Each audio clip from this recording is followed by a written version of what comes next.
What if I told you even with a centralized authentication system and HTTPS, your backend microservices could still be vulnerable? What if a malicious service impersonates another service and your application cannot tell the difference? That's where mTLS or Mutual TLS comes in. Hey everyone, welcome back to Sakura Dev channel and our microservices course. In this video, we are going to secure our NestJS microservices using mTLS. So we're going to explain what mTLS is, how mutual authentication works, and then step by step implement it from scratch. Let's dive in. So first things first, what exactly is mTLS? Well, mTLS stands for Mutual Transport Layer Security. It's an extension of standard TLS, which you may already be familiar with from HTTPS websites. But unlike standard TLS, where only the server presents its certificate, in mTLS, both the client and server must authenticate each other using digital certificates. This guarantees that only trusted client can interact with the server and only verified services can handle requests, and all communication remains encrypted from end to end. This level of security is especially important in microservices architecture when multiple services communicate with each other frequently. In the absence of mTLS, there is a risk that malicious services could impersonate legitimate ones, resulting in potential security breaches. Alright, now let's talk about why mTLS matters in NestJS microservices. NestJS makes it super easy to build scalable microservices using different transport layers like TCP, gRPC, Redis, Kafka, and more. But here's the thing, if these services are exposed internally without proper security, they can become vulnerable to unauthorized access. That's where mTLS comes in. By enabling Mutual TLS, you ensure that only authenticated services can communicate with each other. This means you no longer need to rely on API keys or tokens for internal service-to-service calls. It also brings zero trust communication into your system, ensuring that nothing communicates unless it's verified. So if you're building a secure platform like a banking app, healthcare system, or an enterprise SaaS product, mTLS shouldn't be optional. It should be a core part of your architecture. Now, in the next section of this video, we are going to take a look at how mTLS actually works in a microservices architecture. Now let me walk you through this diagram of Mutual TLS authentication in a microservices setup. On the left, we have the client microservice.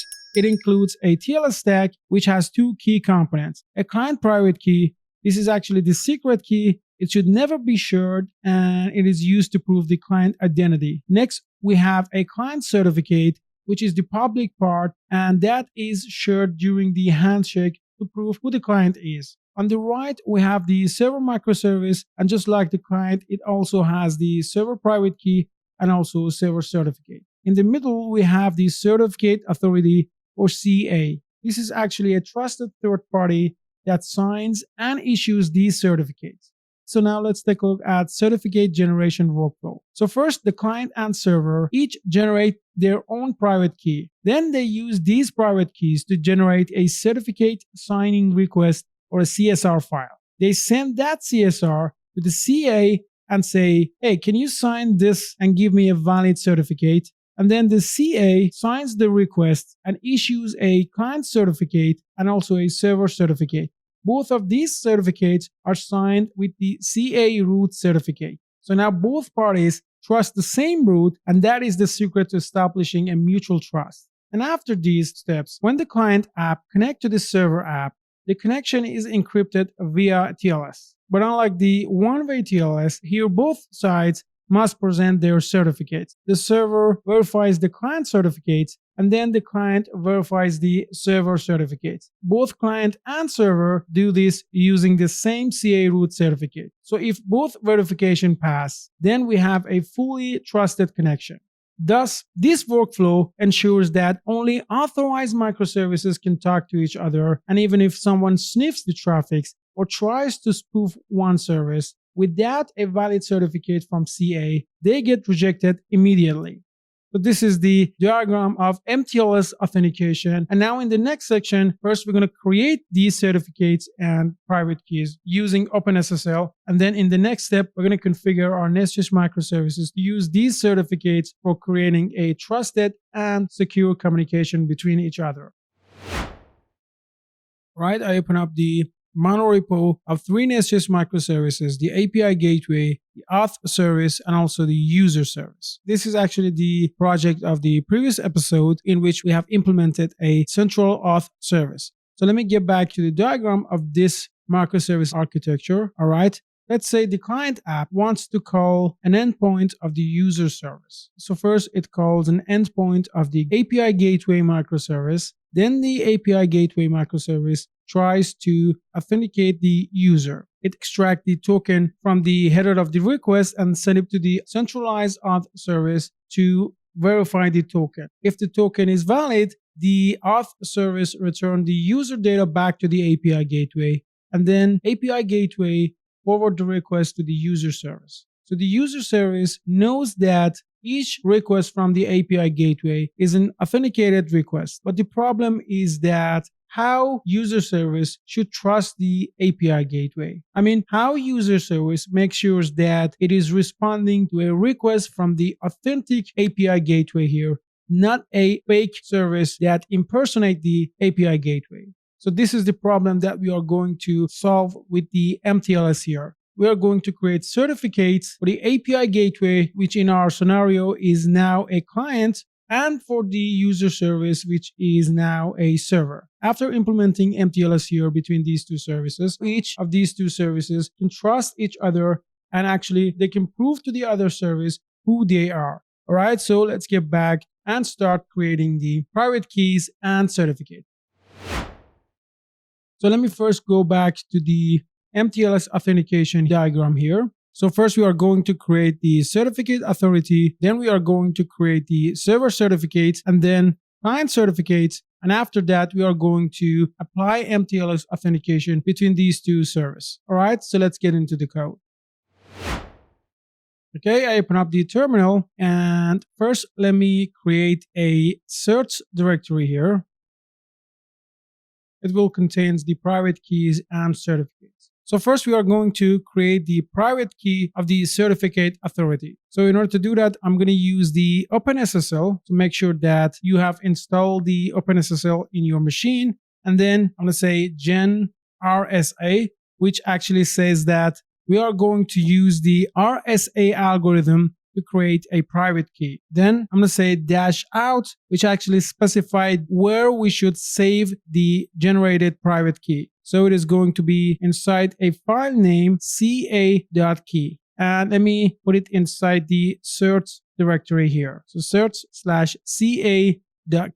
And then we are going to specify the key size in bits. So I'm going to put, for example, 4096 bits here, which means that we are going to generate a 4096-bit RSA key. All right, let me run this command. Okay, now if I go to the search directory, you can see we have a ca.key here. Okay, so this is a private key which is generated by the RSA algorithm. All right, now we need to create a self-signed root certificate for the certificate authority using this key that we have created here. So first, let me navigate to the search directory, cd search. Okay, now let me clear this up first. I'm going to use OpenSSL here again, and then rec, which means that we are going to start a certificate request. Just think of it as something like this. I want to create a request for generating a certificate. All right, then we're going to use -x509, which says that we are going to create a self-signed certificate in x.509 format, which is actually the standard format for SSL or TLS certificate. Then -new, which means that we are going to generate a new certificate rather than reusing the old one. Then we're going to use -nodes. Don't confuse it with nodes here. It's nodes, which means don't encrypt the private key with DES encryption. It's easier to use, but also it's easier to steal if the private key is not protected properly. All right. Then use dash key here to specify the private key. So it is going to be CA.key, which is this CA key that we just generated, and then specify the algorithm, which is going to be SHA-256. This algorithm is a hashing algorithm, which is going to be used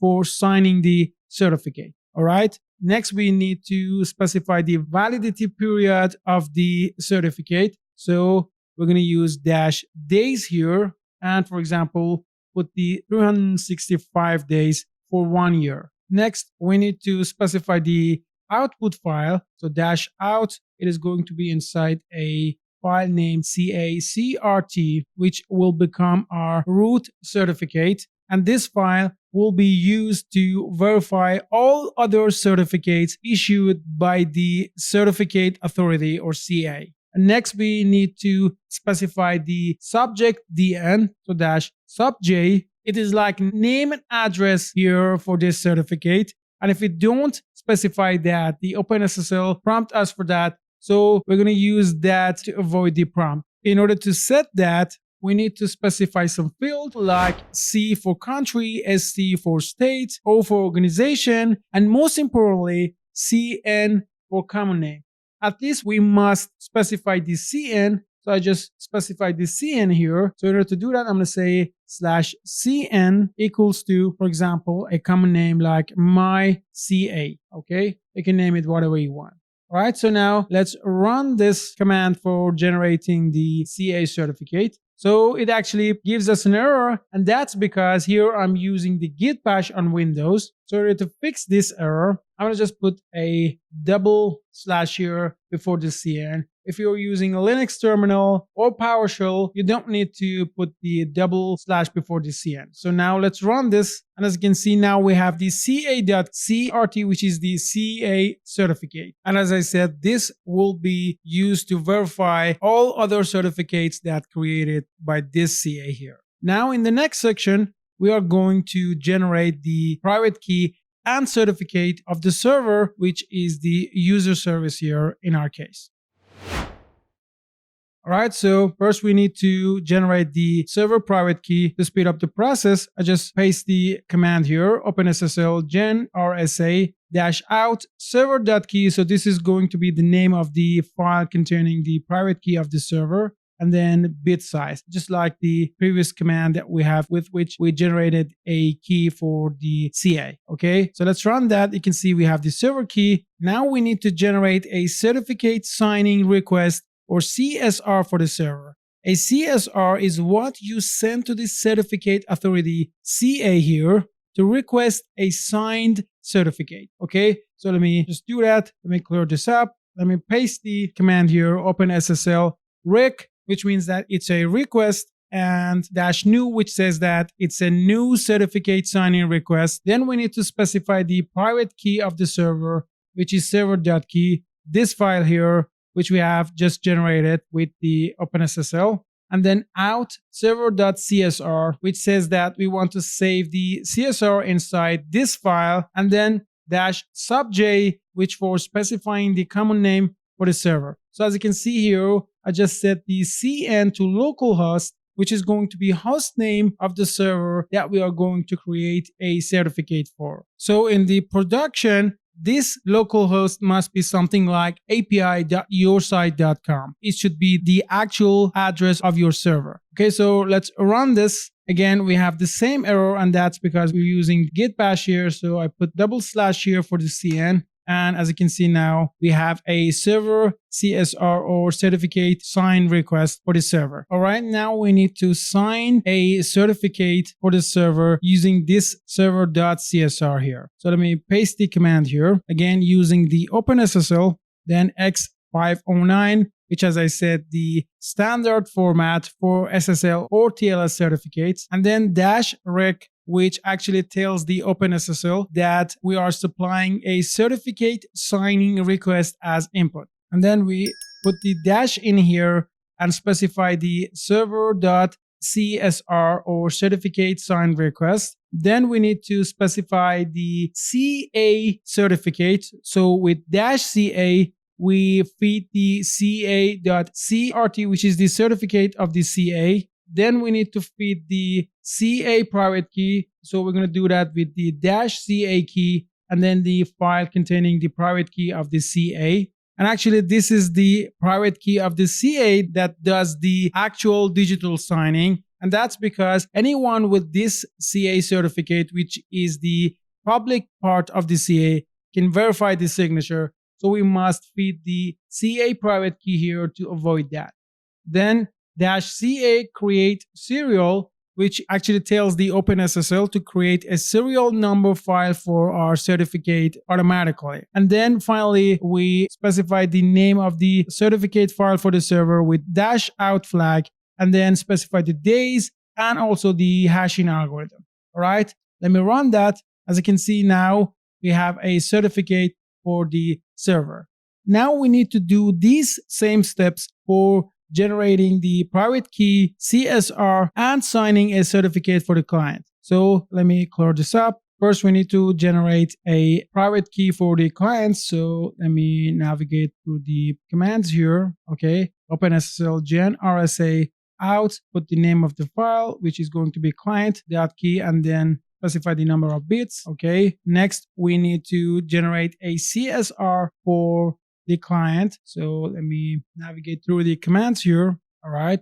First, we need to change the name to client.key and change the name of the request to client.csr and change the common name of the subject to client. Okay, let's run that. And finally, we need to sign a certificate using this client.csr. Okay, use the previous command here. Just change CSR file name to client.csr. We're going to use the same CA certificate and CA private key. And finally here, we need to change the name of the certificate to client.crt.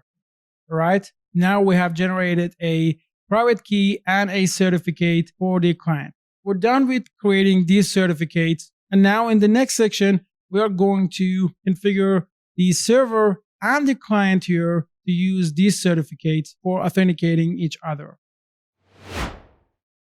All right, so in this section, we're going to wire up mTLS with the user service. So let me close this off. I also close this file. I go to the main.ts file of the user service. And here in the options, we have an option named TLS options. All right. So first, we need to specify the key, which is the private key of the server. So we need to read the server private key. And in order to do that, we need to import the read file sync from fs. So let me import it here from fs, import the read file sync. Then here, we're going to say read file sync. And then we need to specify the address of our server key. So it is going to be inside search directory and then server.key. This is the private key of the server and you should not share it. Just keep it secret. All right. Then we need to specify the certificate of the server. So search and just use the same command, read file sync, and then put the name of the file, which is going to be inside the search, and then server.crt. Also, we need to specify the certificate of the CA. So here we have a CA option here. Copy this command, paste it here, and it's going to be inside the search and ca.crt.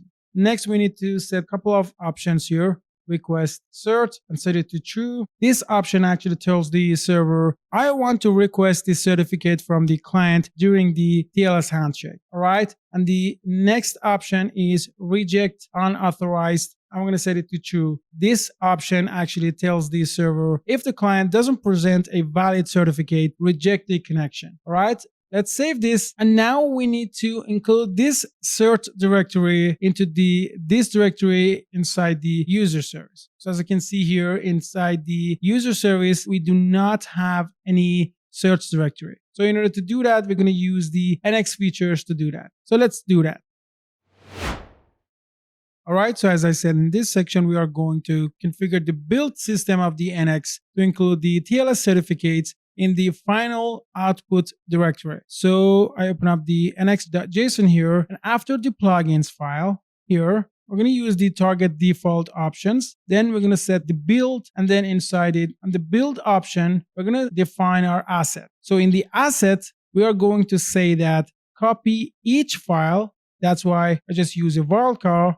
I want to copy all files from the source directory. We're going to specify that with input. The source directory is cert, which is this cert directory here, and then specify the output directory, which is going to be cert inside the this directory. So again, this command here, copy all file from the cert directory here to the cert directory inside the output folder or this directory of each project. Okay, so now let me save this, and here let me get back one level up to the root path of our monorepo. Let me load this up, and now let's use the serve command, which actually first build the project. So serve user-service. Okay, it's done. And if I open up this directory and go to the user service inside it, you can see we have the search directory here. Okay, so in the production, make sure to only include the CA certificate and also the server key and server certificate.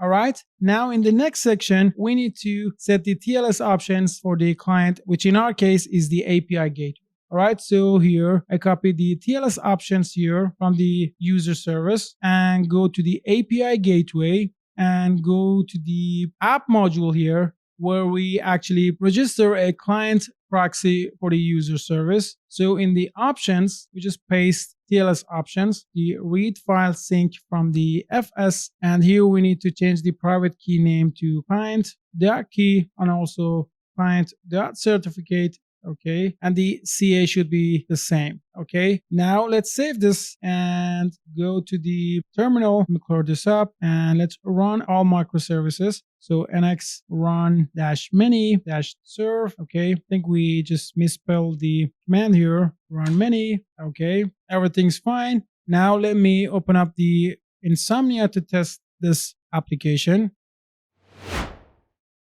So first we need to log into the application. In the body, I provide the username and password. Let's send the request. We get the token. This is from the previous episode. And now I go to the API/user, which actually sends the request user service. This is the address of API gateway. And in this endpoint, we call the user service get profile endpoint. So let me just include the token here in the auth header. We've got an internal server. Let me get back to the VS Code. And here, as you can see, the certificate's name doesn't match this IP address. And that's because in the common name of the server, we set the CN to localhost, but here we use the IP, so we need to change it to localhost. Okay, let me save this and go to the main.ts file of the user service as well and change the host name to localhost. Okay, let's save this.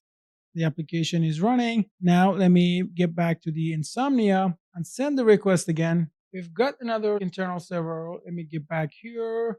It's still complaining about the IP. Let me go to the app module of the API gateway. Oh yeah, we set the localhost for the auth service, but here we need to set it for the user service. Let me save this again. Okay, the application is running. Let me get back to the Insomnia and send the request. And as you can see now, we get the return value of the user service. All right, that's nice. And now these two microservices, user service and API gateway, trust each other and can communicate through a secure communication line. So for the test here, let me just comment out the TLS options for the user service.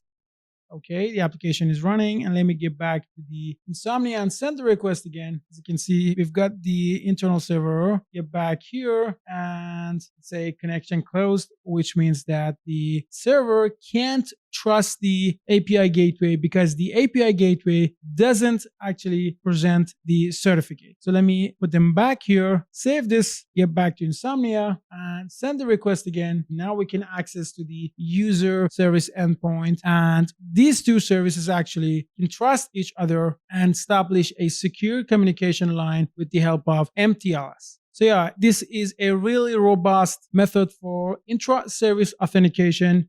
services actually implement the zero trust strategy. Each service should present a valid certificate signed by the certificate authority, and if it does not actually present its certificate to the server, the connection will be closed. And it is actually true with the client. Actually, the client knows that the response coming from the authentic user service, not a service that actually impersonate the user service. Okay, that's it for this episode of our NestJS Microservices course. And if you have any question about this, leave it in your comment section below. And also make sure to subscribe to the channel and like this video. It doesn't cost you anything, but it really helps me to create these tutorials for you. And before ending this video, I have another request from you. Share this video with someone you feel that this video is going to be helpful for them. Okay, have a nice time and stay tuned for the next video in this course. Bye-bye.